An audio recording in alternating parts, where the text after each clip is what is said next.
নমস্কাৰ, মই জুলন আৰু সকলোকে মোৰ আন এটা ভিডিঅ'লৈ স্বাগতম বাৰু। আজি মই ব্লগ নবনাওঁ।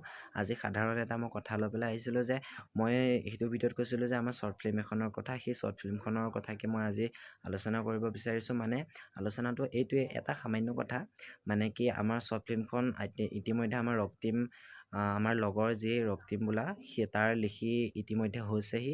আৰু শ্বৰ্ট ফিল্মখনৰ নাম দিছে ৰাজ আৰু ৰাণী। আমাৰ ৰাইটাৰে সেই ফিল্মখন এতিয়া মানে লিখা একদম সমাপ্ত হৈছেহি। আৰু আমি আমাৰ পৰীক্ষাৰ পাছতেই আমি কামবোৰ আৰম্ভ কৰিম। আৰু আপোনালোকৰ ছাপোৰ্টটো মই অতি মানে মনৰ ভিতৰৰ পৰা মই ছাপোৰ্টটো মই আশা কৰিলোঁ। আৰু যাৰ চেনেলৰ জৰিয়তে যাব, মানে আমাৰ লগৰটো ৰক্তিম বুলি কয়, যোনে লিখিছে, তাৰ চেনেলৰ জৰিয়তে যাব। গতিকে মই তাৰ চেনেলৰ লিংকটো আপোনালোকৰ ডেছক্ৰিপশ্যনত দি দিম। প্লিজ আপোনালোকে তাক গৈ পেলাই ছাবস্ক্ৰাইব কৰি দিব। আৰু যিমান পাৰে